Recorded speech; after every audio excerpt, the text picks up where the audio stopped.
بسم الله الحمد لله رب العالمين والصلاة والسلام على نبينا محمد وعلى آله وصحبه أجمعين وبعد. So this is the first session in our series, the story of fiqh or the evolution of fiqh. You can call it as well the history of fiqh. I'm not very specific or fussy about the name. It could be any name. The most important thing is the theme and the intent of the course. So today inshallah will be more of an introduction to the course, to the methodology that we will be following, some of the textbooks that we will be heavily depending on, and the course structure, and mainly the objectives behind this course that we are trying to achieve. So inshallah we will test them out towards the end of the course and see whether we have achieved them or not. And one more element would be the etiquettes of this class or this halaqah. And I am very specific here, and I will start with the etiquettes of the halaqah. The most important thing for me here, it's not actually for me, but specifically I'll be stressing this more than others, is the intent behind which or the intent that's lying underneath your attendance of this course. Why did you come to this course? That's my question. Now this is an act of seeking knowledge. It's an act of seeking knowledge. And talab al-ilm is one of the greatest acts of worship. One of the greatest acts of worship. Specifically when it becomes knowledge of the deen. Studying the religion of Allah subhanahu wa ta'ala, or any matter that relates to the deen or religion of Allah subhanahu wa ta'ala. This is a noble cause, and this is a great endeavor, and it should be done for the sake of Allah subhanahu wa ta'ala alone. The concept of intention is very central. Now the scholars throughout the ages have stressed the concept of niyyah and intention of seeking knowledge. And they would start with their students all the time. Before they start with anything else, they would start with intention. You can see this pattern reoccurring everywhere. You can see even the writers of the compilations of hadith, like Al-Bukhari and Muslim and all other books of hadith. They tried their best, most of them, they started with the hadith that is reported by Umar al-Khattab radiyallahu anhu, إِنَّمَا الْأَعْمَالُ بِالنِّيَّاتِ إِنَّمَا الْأَعْمَالُ بِالنِّيَّاتِ. And this is not random, this is not a decoration, and it's not merely for aesthetics to start with the book of hadith with إِنَّمَا الْأَعْمَالُ بِالنِّيَّاتِ. It's probably one of the most common hadith that we hear. And we read and we come across إِنَّمَا الْأَعْمَالُ بِالنِّيَّاتِ. Imam al-Shafi'i said this hadith constitutes a third of the religion. Some other scholars said it constitutes half of the religion. So imagine half of the religion or third of the religion is not a simple statement, it's a profound statement. It's something about why do you do what you do. إِنَّمَا الْأَعْمَالُ بِالنِّيَّاتِ. Indeed, acts or actions are by their intentions. Now this statement is so profound and so powerful. That means the first meaning and the most important meaning is the reward of deeds, the reward of the actions that you do, whether they are salah or sawm, or whether they're hajj, or seeking knowledge, or acts of kindness, or your obedience to your parents, even a smile. Their reward is contingent on the intention. That's the essential meaning of the hadith. شرط قبول العمل النية الصالحة. The condition for the action to be accepted is a correct intention, is the right intention, having the right intention. Now this is just the basic meaning. Another meaning also that some scholars took from this hadith is that the quality of your action will depend on the intention, on niyyah, on the intention. So the level of your salah, and this is an answer for people who have an issue with khushu'. They say, how can I give me advice to find khushu' in salah. You know, the best answer to this is have a good intention. If your intention is for Allah, you will find a lot of khushu' and focus in your prayer. As simple as that. People want a practical advice. They say, okay, tell me something to do so I can find khushu' in my salah. There's no tricks there. You can't fake it. You can't find some kind of tactics to bring you khushu' if your intention is not for Allah. Impossible. Impossible. If your intention behind the prayer is not purely for Allah, is not purely to obey Allah, is not purely to connect to Allah, is not purely to please Allah subhanahu wa ta'ala, you will not find khushu'. No matter how many tricks you learn, you will not have khushu'. So this is why the scholars said that part of the meaning, one of the shadows of the meaning of this hadith, is that the quality of your action is actually based and is contingent on the quality of your intention. So this is why, as well, how much you will learn and what you will do with what you learn from any class will depend on your intention. Why did you come to this class? You might have an interest, and that's obvious and it's natural to have an interest in the subject, and that's good, but that's not enough. You need to find the connection between why you are attending this and your relationship with Allah subhanahu wa ta'ala.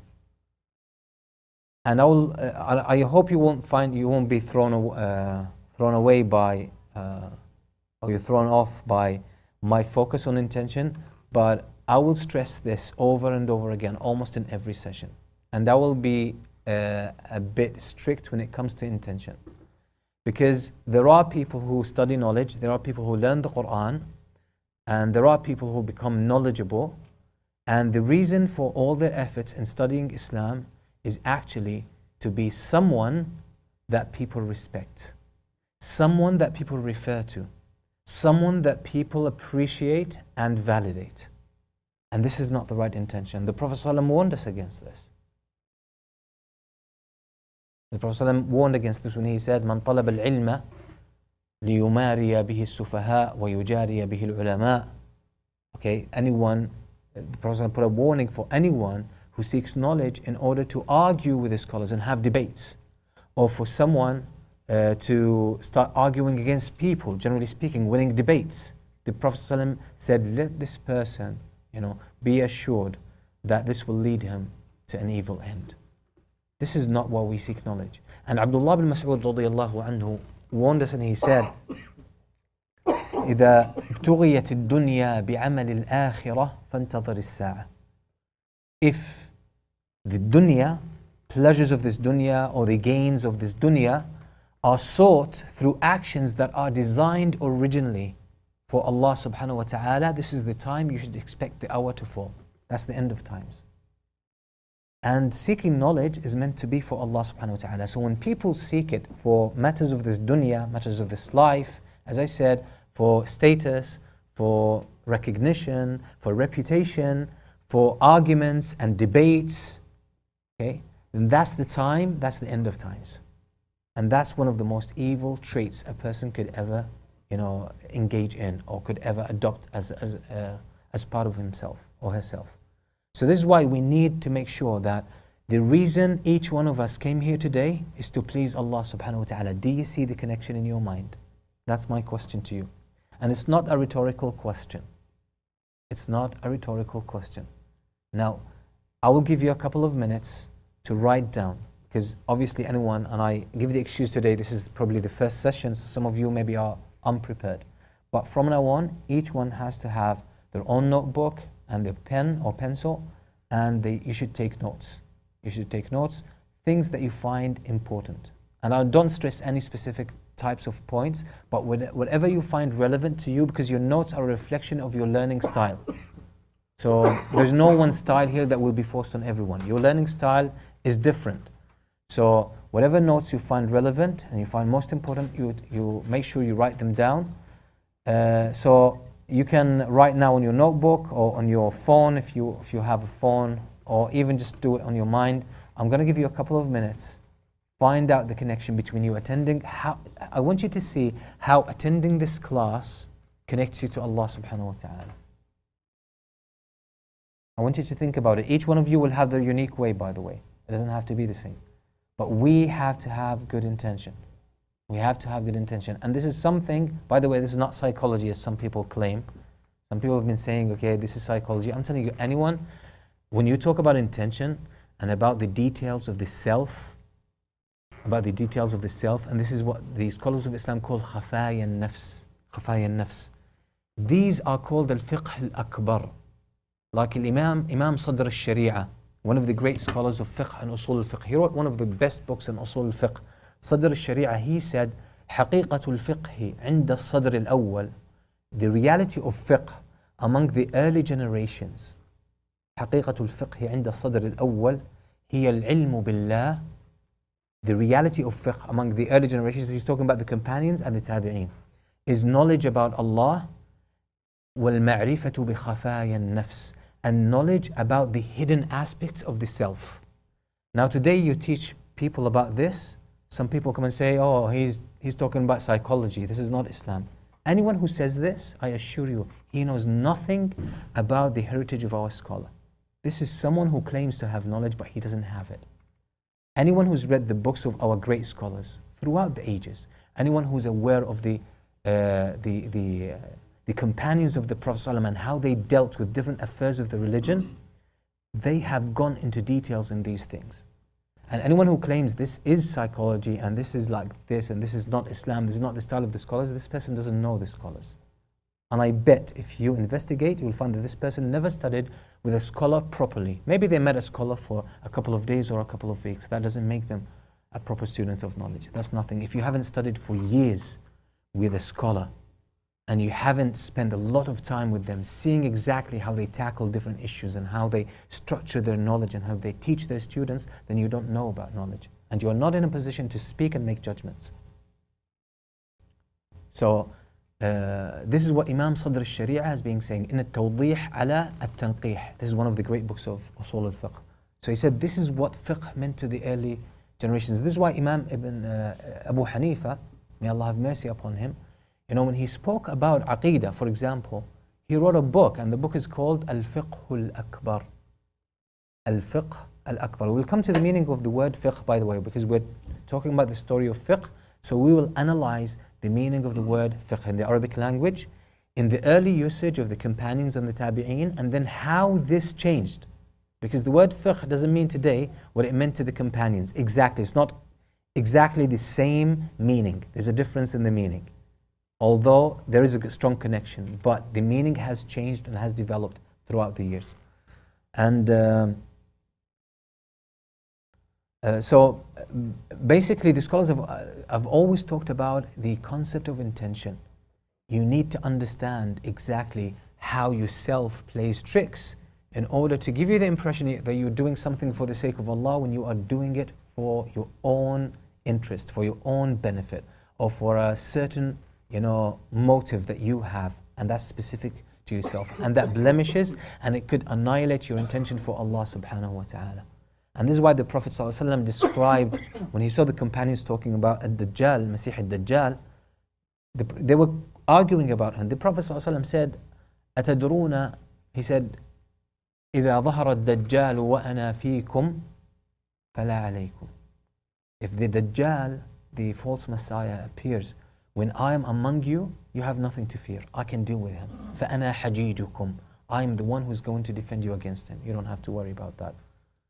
أتدرون ما هو أخوف عليكم عندي من الدجال. Do you know what I fear more for you than الدجال? They said, what? He said, الشرك الخفي.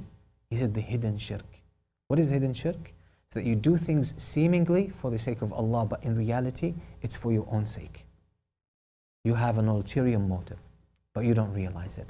This is why in another hadith, the Prophet ﷺ explained الشرك الخفي. He said, أخفى من دبيب النملة السوداء. It's more hidden than the steps. Can you hear the steps of an ant walking in the middle of the night on a solid rock? أخفى من دبيب النملة السوداء على الصخرة الصماء في الليلة الظلماء. The Prophet ﷺ says the issues of intention and the corruption of intention is more hidden than the steps of an ant on a solid rock in the middle of the night. Can you hear it? You can't hear it. And this is why it's important. The scholars all the time, every time a new student came to them, they always started with the concept of intention. You need to purify your intention. Make sure it's for the sake of Allah subhanahu wa ta'ala. Unfortunately today, most of what we see is that people are taught knowledge, and then the issue of intention is only brought towards the end, when it's sometimes too late. This is why you have a lot of problems between students of knowledge. You have people slandering each other in the name of knowledge. That I'm defending the religion of Allah. You'll find scholars, a great deal of our scholars have been, defamed, have been said, oh, he's not on the Sunnah. Why? Because he has this or that mistake. And who is speaking? Someone who just started studying Islam a couple of months ago, a couple of years ago, and this scholar that they're talking about has been studying Islam for 40, 50 years. And these people don't know what they're talking about. They have no clue. They're backbiting and slandering scholars, students of knowledge, in the name of say we have to defend Islam. The other day, I saw something online and it really it shocked me. It shocked me big time because this person has been, I don't know him that well, but I know he just started studying Islam recently, a couple of years ago. And all of a sudden now, he brings 9 names of the great scholars of our times and he puts their pictures. And he says, these people are the most evil of the creation of Allah. May Allah subhanahu wa ta'ala destroy them. And these are scholars of Ahl Sunnah wal Jama'ah.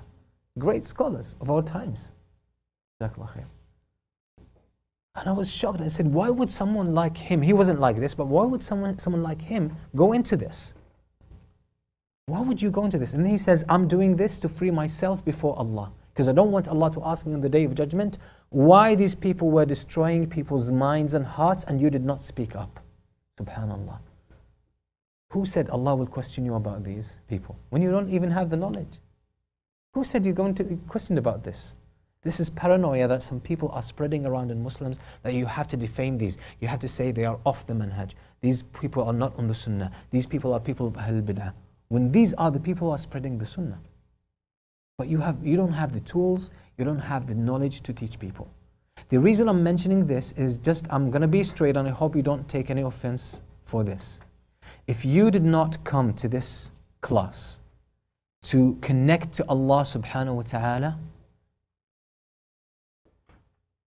I want to say you might want to think again whether you want to continue in this class or not. And I'm saying it bluntly. And I hope none of you will take this personally, but I truly mean it. I'm not willing to share a word. I'm not willing to share a word with someone who's come to study in order to feel good about himself, or to study in order to put some people down, or who wants to study and learn in order to win arguments. If you have this, and I don't judge your heart, that's between you and Allah, but if you have this kind of intention within you, please do me a favor, don't join this class. Please don't join this class. Because you will not be doing well for yourself, neither for me. And I say, please don't take this personally. I don't mean it personal. But for me, this is a matter of life and death. I've studied, alhamdulillah, with a lot of scholars. I've spent a long time of my life studying with scholars. And I know my own faults. I've seen myself for years, sometimes betraying my own principles, when I did not purify my intentions. And I learned the lessons the hard way. And I'm careful, whoever attends my classes, I'm not by the way, I wish also none of you considers me their teacher. I'm here to share with you things that I've known, things that I've learned from the scholars, whether scholars that I've studied with, or scholars that I've read their books, scholars who are dead now, that I've read their books. I'm just sharing with you material and information, and I'm just becoming part of your journey if you are willing to learn for the sake of Allah subhanahu wa ta'ala. I'm just part of this journey. So it's not about, and I hope that you will not take this relationship between you and me as a teacher and a student. I don't want the status. I don't want it. I'm just a friend, and I'm sharing with you certain material, and that is taken essentially from the scholars and the contributions of our great scholars throughout the times. So if your intention is for Allah subhanahu wa ta'ala, and you can work hard towards purifying your intention, you are welcome in this class, and I hope we'll have a good journey, a good time together, learning something about the book of Allah and the sunnah of the Prophet ﷺ and the way of the companions. So this is my, I would say, ranting about intention, but I deem it very important and very essential. So I hope, inshallah, you can, whatever your intention, you can attend this class, but I'm stressing again, please do me a favor. If you have come to this class thinking that you will learn something to win arguments with, or you will learn something that you can talk about and brag about, or you can learn this in order to win, certain arguments or certain debates, or you can feel better about yourself, or you can say to people, I've studied this book or that subject. Please do me a favor and do yourself a favor, search for another class. Maybe that will equip you. Okay, now talking about the choice of this course. Why we decided to study the history of fiqh.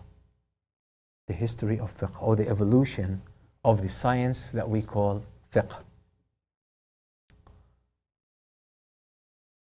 There are many reasons. Some of these reasons are the fact that fiqh in the early stages of Islam, which is the time of the Prophet ﷺ and the time of the companions radiallahu anhum, was not in the same shape that we know today. Was not in the same shape that we know today. So they didn't have four madhahib at the time of the Prophet ﷺ. They didn't have four madhahib. There wasn't Hanafi, Maliki, Shafi'i, Hanbali madhab. There was nothing like this. There were no groups and sects. There was no Mu'tazila. There was no Rafida. There was no like Sufis. There was no Salafis. There was no Ash'aris. There was nothing like this. There was no groups. It was the Prophet ﷺ coming with the Quran from Allah subhanahu wa ta'ala, explaining it through his words and his actions and his conduct and his lifestyle. So the companions learned from the Prophet ﷺ. Islam was fresh at the time. That's it. And that's Islam that each one of us is supposed to follow, to learn. It's the Quran and the Sunnah according to the understanding of the companions of the Prophet ﷺ. There's no version of Islam that's acceptable to Allah subhanahu wa ta'ala apart from this. So fiqh at the time of the Prophet ﷺ was not like fiqh as we know it today. There were certain incidents, they didn't have any rulings about them. So the companions would go to the Prophet ﷺ and ask him. Sometimes the Prophet ﷺ would give the answer. Sometimes the Prophet ﷺ would say to them, wait until I get something from Allah subhanahu wa ta'ala. And then Allah would reveal some verses talking about this. Sometimes companions came to the Prophet ﷺ and the Prophet ﷺ gave a ruling. Then Allah subhanahu wa ta'ala sent a verse to change the ruling of the Prophet sallallahu alaihi wasallam. And we will come across all of, inshallah, a lot of these examples. We'll mention on each one of these incidents or these things, certain examples and cases in point from the life of the Prophet ﷺ and the companions radiallahu anhum. Then after the life of the Prophet ﷺ, it was the time of Al-Khulafa Al-Rashidun, the four rightly guided caliphs. And during that time, fiqh took a turn. It started changing. Why? Because life was changing. Life became more complicated.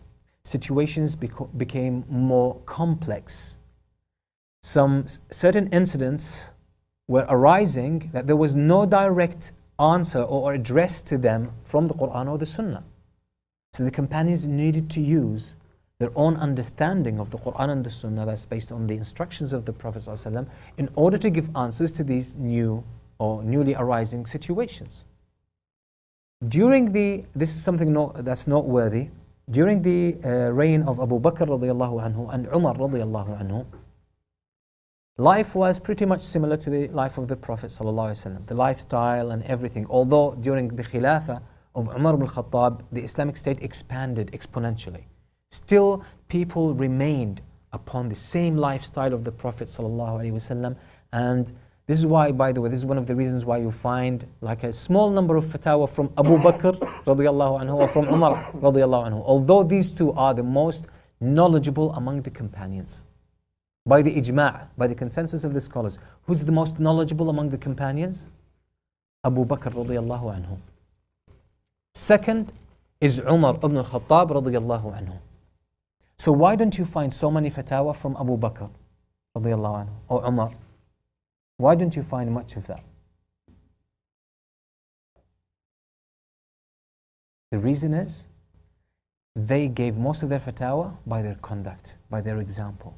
They didn't need to explain much. And they remained truthful to the Quran and the Sunnah of the Prophet ﷺ to the letter.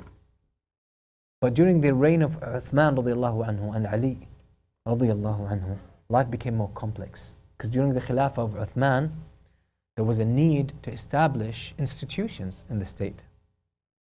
The state was expanding.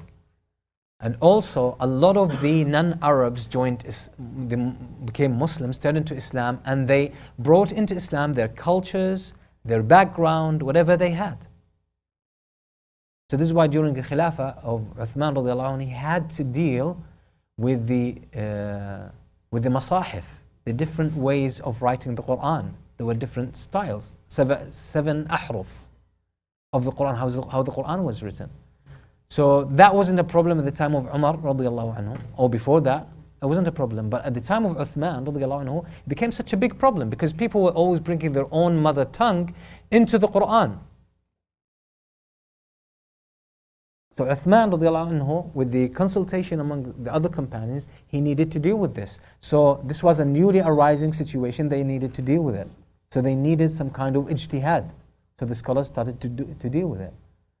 Now, Abdullah bin Mas'ud radiallahu anhu, because people were of a lesser quality understanding.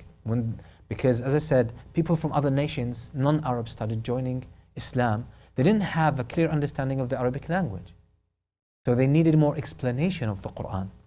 So this is why you'll find Abdullah ibn Mas'ud radiallahu anhu, Abdullah ibn Abbas radiallahu anhu, they were explaining more things about the Quran that at the time of Umar ibn Khattab radiallahu anhu, at the time of Abu Bakr, there was no need for them to be explained because the companions already understood these. They already understood these. But now with new people coming into Islam, people who have had a poorer understanding of the Arabic language, they needed more clarification. So this is why science of tafsir started to grow even more. And with the tafsir, there was fiqh as well. There were fiqh rulings.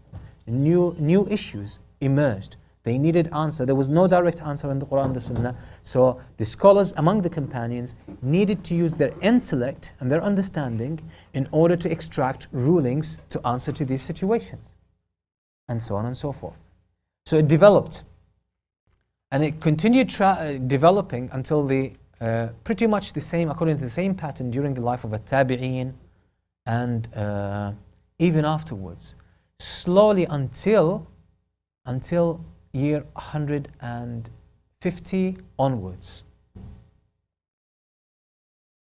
Imam Abu Hanifa was first, then Imam Malik, then Imam Shafi'i, then Imam Ahmad bin Hanbal. And during these times there were other madhahib. For example, there was Sufyan al-Thawri.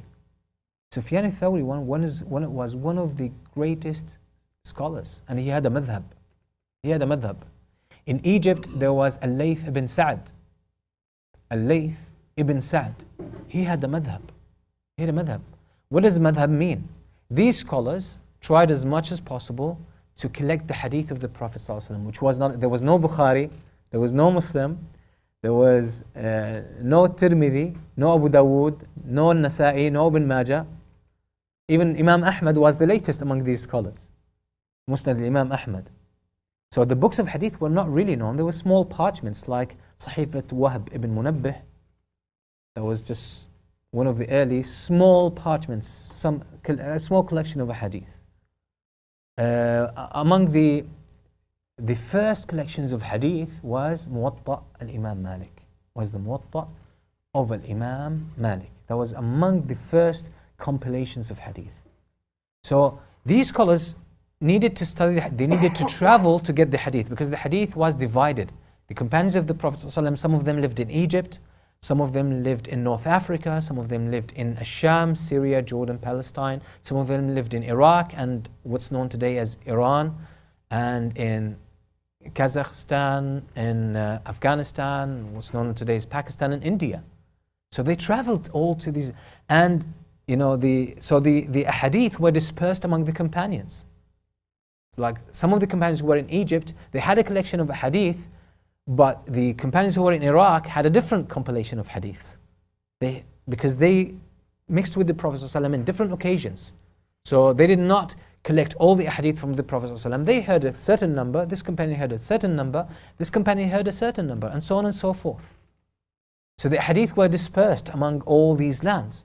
So anyone who wanted, and you can't get a ruling from one hadith or one verse. You can't. You have to get all the verses that are relevant to this issue that you're dealing with. You have to get all the hadith that are relevant to this issue that you're dealing with so that you can come with a ruling. You can come with a ruling. And that's the mistake that some of the young students of knowledge now, or the beginning students of knowledge, even if they are not young today, they learn some hadith here and there, and they think with one hadith or one verse they can come up with a ruling. That's a huge mistake. That's a methodological mistake. That's not how we learn Islam. That's not how we learn Islam. This is why one of the, there's the principles or the maxims of fiqh, al-qawa'id al-fiqhiyya. These are important rules that govern the body of fiqh. There are 5 major ones. Some scholars argue there are 6 major ones. And they say the 6th is what they call, they say al-i'mal awla min al-ihmal. Al-i'mal awla min al-ihmal. That means using and utilizing all the evidence has precedence and priority over ignoring some of them. What does that mean? That means when you're dealing with an issue, you need to get all the evidence, all the textual evidence that pertains to this specific case. You cannot ignore other evidence. You cannot ignore other evidence. For example, we won't keep it abstract. And this is an issue of debate among the scholars. And by the way, in this course, we will delve into certain issues that you will find the scholars have differed about. Although maybe you think the ruling is the one and only correct ruling.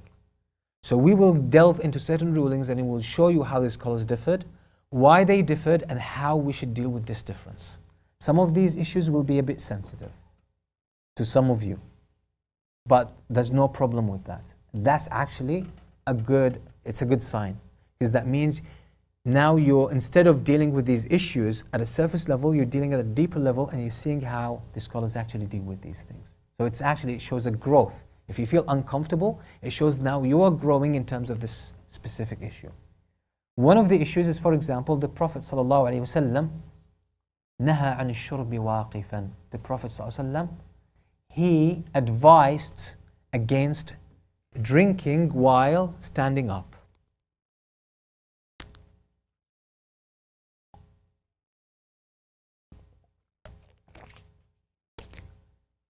So the Prophet ﷺ advised against drinking while standing up. Now some scholars said it's haram to drink while standing up. You have to sit down when you drink. You have to sit down when you drink. So that's taking one hadith, applying it to the situation. You see someone standing up and they're drinking, say it's haram. Okay. Now looking more into the sunnah of the Prophet ﷺ, we will see that there were incidents where the Prophet ﷺ himself drank water when he was standing up. What does this mean? The Prophet ﷺ himself was drinking when he was standing up. For example, in Hajj, in Arafah. In Arafah, the Prophet ﷺ was narrated that the skin container of the water was on the back of a camel.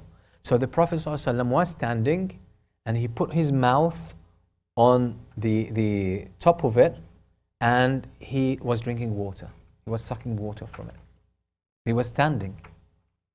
Another incident, the Prophet ﷺ was in the house of Salama radiyallahu anha, and the water container was hanging, so the Prophet ﷺ also drank from it. So some scholars said, since the Prophet ﷺ advised against it, نهى رسول الله عن الشرب واقفا, but he himself ﷺ did it, that shows this prohibition or this advising not to drink while standing is not for tahreem, is not to make it haram, but to make it makruh. Like it's disliked in Islam. It's disliked. It's not haram, it's not a sin, but it's better not to do it. So it's better to drink while seated. A third group of scholars came about and they said no. We have to consider the hadith more carefully. The Prophet ﷺ already said, basically it's a report about the Prophet, نهى عن الشرب واقفا. The Prophet ﷺ advised against drinking while standing. And we see that the Prophet ﷺ himself drank when he was standing. And we see other ahadith even preventing. He said, whoever drinks while he was standing, then shaitan has been drinking with him. And in Sahih Muslim, the Prophet ﷺ saw someone was drinking, and he said, when he was standing, he said, أَتُحِبُّ أَن يَشْرَبَ مَعَكَ الْهِرْ? Would you like that a cat drinks with you at the same time? In English, probably doesn't make so much sense, but in the Arabic language, it's despicable. Like you're drinking, and a cat starts drinking with you. So it lowers you to the level of animal. It's a cultural thing. Puts you down to the level of an animal, right? So the Prophet ﷺ said, أَتُحِبُّ أَن يَشْرَبَ مَعَكَ الْهِرْ? Would you like a cat to drink with you from the same container at the same time? He said no. So obviously you can see it was for an Arab, he took offense at that time. The Prophet ﷺ said, لَقَدْ شَرِبَ مَعَكَ مَنْ هُوَ شَرٌّ مِنَ الْهِرْ. Something worse than a cat was drinking with you. That was shaitan. So they said that's a strong kind of language. So it's not only dislike, there's something there. So they investigated the ahadith where the Prophet, so they studied all the ahadith where the Prophet ﷺ drank when he was standing, and they found out that actually, for example in Arafah, when he was standing, the container was so heavy and it was difficult for the Prophet ﷺ to bring it down and start drinking, and then even if you put it down, how are you going to get the water out of it? It needs to be up, so the water flows down to your mouth. And similarly in the house of Salama when it was hanging. So they investigated all these ahadith and they realized when the Prophet ﷺ drank when he was standing, there was a need for it. شَرِبَ وَاقِفًا لِحَاجَةٍ. There was a need for it. It was impractical for him to drink, seated when it was hanging, when the container was hanging. So they said, it's essentially haram to drink when you are standing.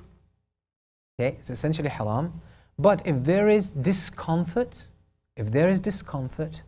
for you to drink while seated, you can drink while standing.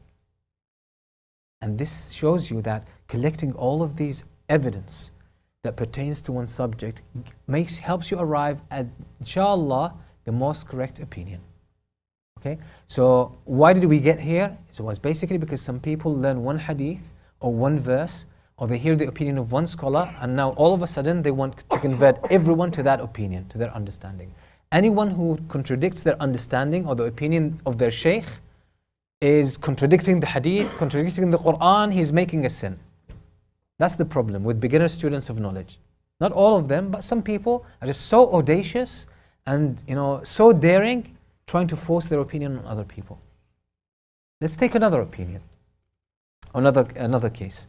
It's here that sometimes, and other masajid, sometimes someone who's been in a gangster, who's been in drugs, alcohol, women, a lot of the bad things you can think about, that you know and you hear about. And at some stage, something happens in the life of this person and he wants to come closer to Allah subhanahu wa ta'ala. They want to come closer to Allah subhanahu wa ta'ala. So they start coming to the masjid. They start praying. The very first times they're praying in the masjid, someone approaches them harshly and he says, "Why are your pants below your ankles? Your prayer is invalid. Don't you know it's haram?" And they tell them off. This person never comes back to the masjid. I personally know someone, when he was 16 years old, subhanAllah, his mother was a Muslim and she got married to a non-Muslim. His father was non-Muslim, but she didn't know much about Islam. She was just a Muslim by name. When she went to the UK, she migrated to the UK, she lived in the UK, she married a non-Muslim. She was a Muslim. She didn't know it was haram for her.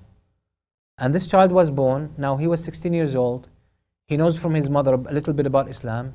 So for some reason, Allah guides his heart, he wants to become a Muslim. He says, my mother's roots are Muslims, I want to be Muslim. He goes to the masjid, Islam appeals to him, he starts practicing Islam.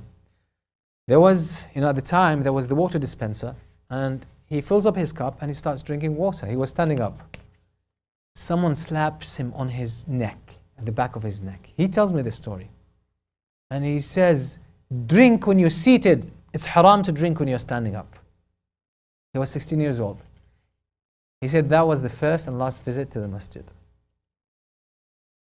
first and last visit to the masjid. He said, the next visit to the masjid when I was 23 years old, I had another awakening. Now, the issue of, that brother who was told off because his pants were below the ankles, and the hadith was quoted. The Prophet ﷺ said, an authentic hadith, ما أسفل الكعبين من الإزار ففي النار. Whatever is below the ankle of your garment, of your whatever of your clothes, is in the hellfire. So he quoted the hadith for him. Now, if you look at and this is where our course comes in. If you look at the books of fiqh, search the books of fiqh, you will find the vast majority of the scholars, they say that the fact that the garment is below the ankle is not, all of it doesn't fall under all of this hadith. Because there are other hadith that clarify this hadith, which are the hadith that mention arrogance and pride. That's the opinion of the majority of the scholars, including Shaykh al-Islam ibn Taymiyyah.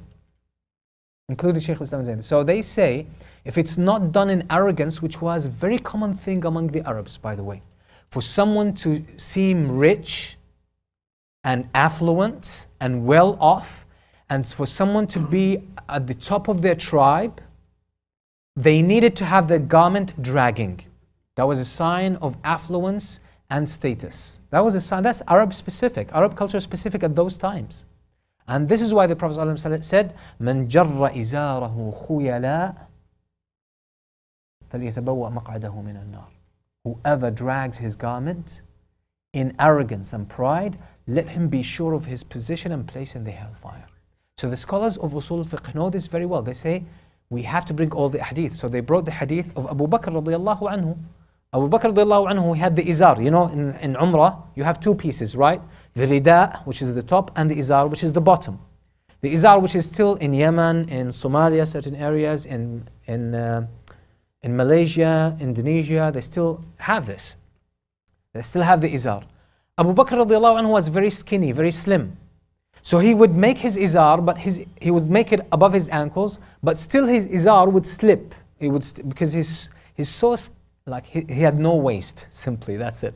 So it's still, slipped down, his izar, and would go below his ankles.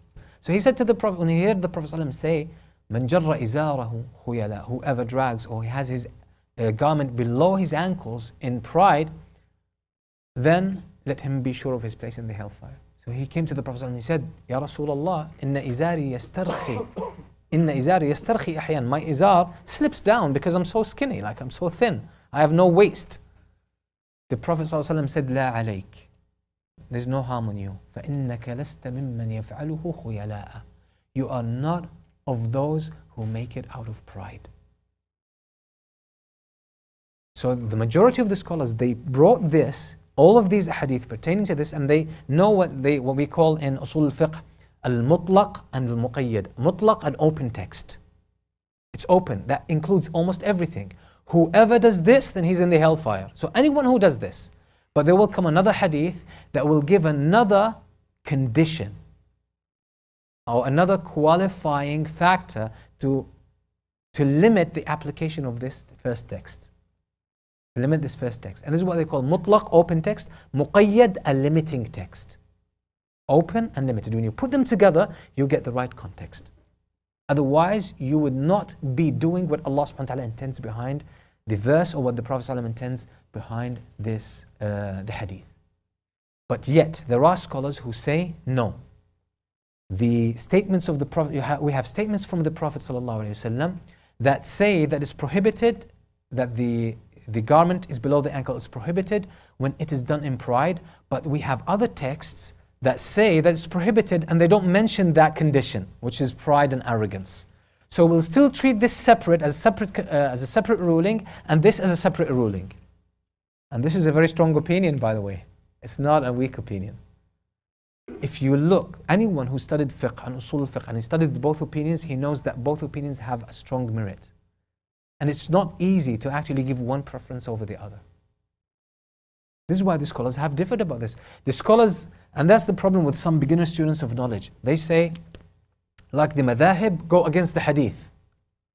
That's a false accusation. Someone who says this will have to stand and answer before Allah subhanahu wa ta'ala. That's a very open, dangerous statement. It's not like this. The scholars of the madhahib, they have a lot of text together. Sometimes, yes, the madhab could contradict the clear text. That's right. But these are limited incidents. The scholars do not contradict the evidence, the contextual evidence. They don't contradict it. For the most part of them, they don't do this. But what they do is they know text you never heard of. And when they bring them together, there is a new context that is created that you are unaware of. And unless you know this, you will accuse them that they have contradicted the Quran and the Sunnah. Can someone accuse Umar ibn Khattab radiyallahu anhu in Am al-Ramada? Am al-Ramada, 17th year of Hijrah, when there was a drought. Muslims did not find food to eat. They could not afford food to eat. I'm telling you, people were eating the skin of dead dogs. They had nothing to eat. Nothing. What did Umar ibn Khattab radiyallahu anhu? When a thief was brought to him, he did not apply the punishment. Can someone say to Umar ibn Khattab, you contradicted the way of the Prophet sallallahu alaihi wasallam? Who dare say this? No one can say it. But the Prophet sallallahu alaihi wasallam, or Umar ibn Khattab radiyallahu anhu, did not apply the punishment. Why? Because he knew this was not the time. He knew that people stole out of necessity, not to die. If someone stole, it was just to survive. And when you are in that state, you are allowed to eat what's haram. You know, in the Quran, you can eat, pork. You can eat a dead animal in that time. There's no harm on that kind of thing. Why? Because darura, it's a necessity, a darura. So Umar al-Khattab understood this. So Umar al-Khattab radiallahu anhu, he knew if he applied the punishment, he would be contradicting the will of Allah. And that's what we call fiqh. Now, this helps us move into understanding, inshallah, the context of our course. So the evolution or the story or the history of fiqh. How did fiqh evolve? So we said it was the time of the Prophet ﷺ, the time of the companions radiallahu anhum and the tabi'een. Then the time came the time of the madhahib when they developed. And this was a revolution in fiqh. This was an advancement of fiqh. When fiqh was now documented, was more structured, was put more as a discipline, it was taught. Now curriculums were created. So it started to take a very definitive shape. And that's a very good advancement in fiqh. Then after that, towards 350 after Hijrah, fiqh started to go down. Why? Because now it started to become the time of taqleed, blind following of the madhab. The opinion in the madhab is correct, regardless of all the evidence. So you will find some books of fiqh that have no verse, no hadith. Nothing. Just rulings like the books of law. So this was a decline. This was a decline in fiqh. And it remained. But there were some, I would say, shining examples even during that time. Great scholars appearing at that time. And inshallah we will mention them and we will talk about their heritage. And that continued. Most likely we will divide this longer stage of decline of fiqh. We will divide it inshallah into different sub-stages that we will come across. Until today. There are attempts at our times to make things different. And some of the scholars of our time have really made a big difference. Inshallah, we will talk about them. Now, what are the books that we will be dealing with? That we'll be depending heavily on. In English, I'm not so acquainted with the text, but if anyone gets to know anything about this, I would really appreciate it. So, and by the way, in this course, your input will be appreciated. So this is just an introduction. I've been doing the talking mostly, but inshallah, you will see that we will do a lot of work together. So you will have actually to come up with examples of certain things that we will be doing. So for example, when we talk about say some issues like this where the scholars have differed. At the time of the Prophet ﷺ, how was that? At the time of the companions, how was it? At the time of the madhahib. So we will talk about things and you will be asked to come up with examples. And this is by going to certain, you can search Google, by the way, or you can go to some of the books of fiqh and search about certain differences that pertain to this. So you should come up with examples, and once you come up with an example, you will never forget this principle because you've researched it. So your input will be required, inshallah, in this course. And by the way, attendance will be checked every time, inshallah. And if you miss 2 classes, sorry, you will not be allowed to join again. You will not be allowed to join because each class depends on the one before it. It might make sense still, but discipline and consistency is very important here. If you don't take this class seriously, you will learn bits and pieces, and this might be dangerous because you will not have the complete picture. As they say sometimes, half a truth is truly a lie. Half a truth is a lie. And this is what children mostly do. Like a child runs to their mom and they say, my brother just, hit me. That's true, but it's half the truth. What happened before that? You kicked him, right? And that makes all the difference. So this is why having part of this might be problematic. So you might have half of something, but you don't have the matching half of it, and that's an issue. So only two instances of absenteeism are allowed. Apart from this, sorry. So you will not be allowed in the class. So please make sure that when the list goes through, that you tick your name on today's date. If your name is not there, write it down until inshallah we finalize the list. So the main textbook of this class is Shaykh Bilal Phillips' book, The Evolution of Fiqh. It's actually a very good book. It's what it does, it frames the question. It doesn't go into so much detail, but it frames the question of the history of fiqh. For those who have access to the Arabic language, who can read Arabic, there are a couple of books that are very good. There is a book called Tarikh al-Tashri' by Manna' al-Qattan. Tarikh al-Tashri' by Manna' al-Qattan. You can download it for free PDF online. By the way, Bilal Phillips' book can be found as well online for free. You can download it, The Evolution of Fiqh. It's available online, so you can download it for free. Just Google it. You will have a lot of websites that offer it for free. The Arabic book is Tarikh al-Tashri' by Manna' al-Qattan. This is the textbook in most of the Arab universities. It's a very good book. There's also Tarikh al-Tashri' lil-Khudayri. This used to be taught in Al-Azhar. It's a very good book as well. There's also Tarikh al-Fiqh by Dr. Umar al-Ashqar, which is an excellent book. So these are enough. These are enough in the Arabic language. All the books of fiqh that we have, generally speaking, can be open sources for us because we will go back into them and we will study some examples from them. We'll see how the scholars of the madhahib, for example, dealt with certain things. We will we'll go over the madhahib in brief, inshallah, and we will see the defining characteristics of each one of them. Now let's go to the title. The title of this course is The Story of Fiqh.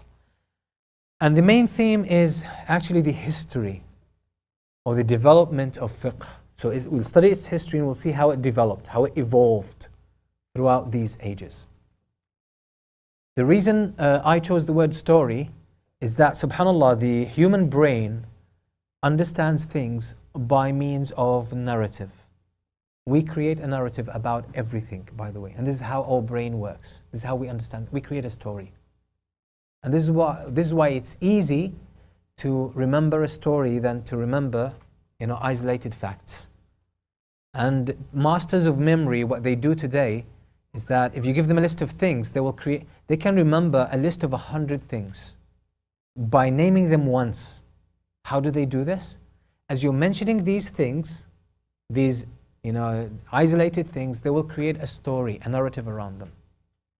So you will mention, for example, laptop, pen, supermarket, car, etc. They will say, I checked my laptop to see which supermarket was closer to my house. So I wrote down that with a pen and I rushed to my car, and so on and so forth. So they will create a story around these isolated things and they will remember them. And this is something that's well proven. This is why you will find a lot of stories in the Quran.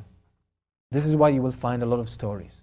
And look at how we even understand Islam. We understand Islam through its history. We know about the life of the Prophet. Each one of you, if you check your mind, you will see that you relate to Islam to a great extent as a story. So it's what all the prophets and messengers came with. And then the Prophet Muhammad ﷺ at the end came with that message. And then the companions carried it. Then the tabi'een. Then all these generations. And we learned from them. And you will have this kind of chronicle understanding of Islam. So stories or narrative is a very important thing. So when we study the evolution of fiqh, my concern here is to see actually how fiqh is taken from the Quran and the Sunnah and how it is applied to our everyday reality. That's the main theme.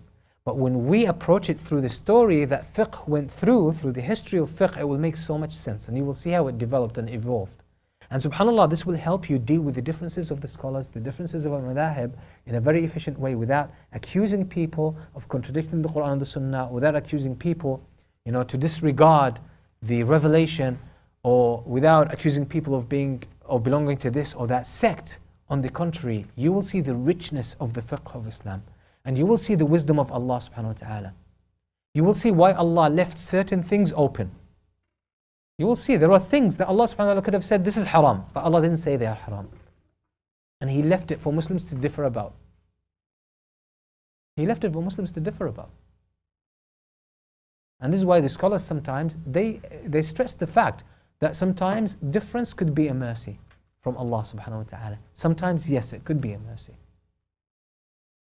So first is the story, because our minds work by narrative and by story. It helps us understand and comprehend things very well, get a good grasp on them. Number two, it's the story of fiqh. So we'll be studying fiqh. Now fiqh as we know it today is a set of rulings, practical rulings, detailed rulings that pertain to things we should do or shouldn't do, whether they are halal or haram, whether they are wajib or recommended or disliked or just mubah, open, neutral. Okay, that's fiqh. So it's a set of rulings that are taken originally from the religious texts, and that's the Quran and the Sunnah. That's the Quran and the Sunnah. Then there are, as I said, rulings, specific rulings that are applied to certain conditions, specific conditions. That's what fiqh as we know it is.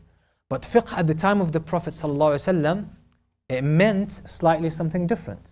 For example, the Prophet ﷺ said in the hadith reported by Abbad al-Ansari through Zayd ibn Thabit in Abu Dawood, Sunan Abi Dawood. The Prophet ﷺ said, نَضَّرَ اللَّهُ امْرِئًا سَمِعَ مِنَّا حَدِيثًا فَبَلَّغَهُ كَمَا سَمِعَهُ. May Allah beautify the face of someone who hears a hadith from me and then he conveys it as he hears it. فَرُبَّ حَامِلِ فِقْهٍ لَيْسَ بِفَقِيهٍ وَرُبَّ حَامِلِ فِقْهٍ إِلَى مَنْ هُوَ أَفْقَهُ مِنْهُ. So he says, how often you will find someone who carries fiqh, he carries knowledge in his head, but he's not a faqih. He doesn't understand it. And you will find today people who have memorized Quran, who know a lot of hadith, but they don't understand it. They don't understand Allah's intent behind it. This is why Shaykh Umar al-Ashqar says, what this hadith specifically means, he says, هؤلاء الناس يعرفون القرآن والحديث لكن لا يعرفون مراد الله منه. It's a very profound statement. He says these people might know the ayah from the Quran or the hadith from the Prophet ﷺ, but they do not know what Allah intends behind it. So they will quote it where it doesn't belong. They will take a meaning from it that's not true. Why? Because they're not faqih.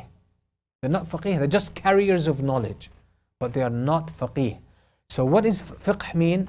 Fiqh means deeper knowledge of things, proper knowledge of things, not just memorization of things, not just the carrying of knowledge.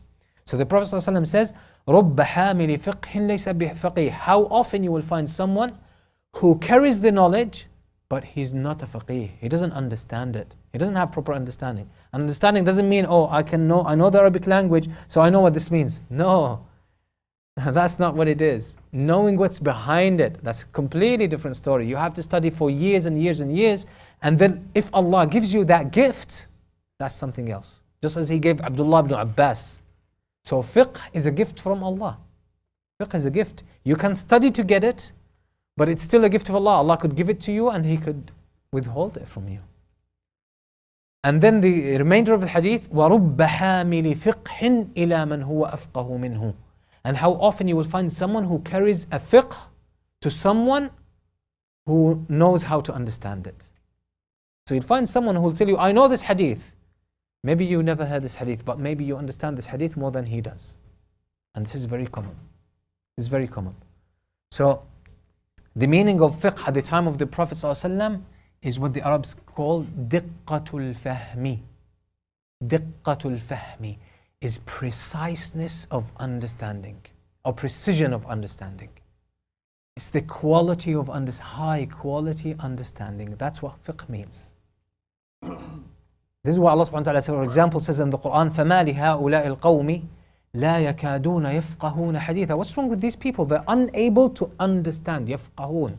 They're unable to understand speech. They can't even comprehend speech. Comprehension is a good word as well for fiqh. لا يفقهون حديثا. لا يفقهون حديثا. The word fiqh has been mentioned in the Quran to refer to proper, high quality understanding. Okay? So that's the meaning of fiqh at the time of the Prophet ﷺ. Fiqh at the time of the Prophet ﷺ included aqeedah. So knowing Allah was fiqh at his time. Was fiqh. Knowing tafsir was fiqh. Knowing the Arabic language was fiqh. And specifically at the early stage of Islam, knowing medicine was fiqh. So fiqh among the Arabs, early Arabs, before the Prophet ﷺ and the early stages of Islam, anyone who had knowledge of any science was called faqih. So anyone who had knowledge about poetry was called faqih al-shu'ara. Faqih. He has knowledge, proper understanding and grasp of it. So that's where the word comes from. Inshallah, so next week we'll have more time and we'll start delving more into the meaning of fiqh, and then we'll start exploring the stages. We'll create a structure of our class, the structure that we will go through, the different stages that fiqh went through. And then inshallah we'll start, I believe we will start with the first stage, which is the time, fiqh at the time of the Prophet sallallahu alaihi wasallam. We'll define its general features. So all of you are required to read the first 20 pages of Dr. Bilal Phillips' book, The Evolution of Fiqh, the first 20 pages. And we will have a discussion at the beginning. I'll see what you have learnt. We'll have a discussion. The brothers and the sisters, inshallah, we'll have a discussion. And if you can create a short summary, that would be great. Just the main point. Each paragraph, summarize it in one sentence. And this is how you get a proper summary, inshallah, about it. So we'll start more seriously. This was more of an introduction to allow anyone as well who could not join today, who still want to join next week, inshallah. And from next week, I think we won't be receiving more students. So next week will be the last chance. So if you know anyone who wants to join, make sure you tell them that the last chance would be inshallah next week, and that's it. جزاكم الله خيرا. بارك الله فيكم وصلى الله وسلم على نبينا محمد وآله وصحبه وسلم.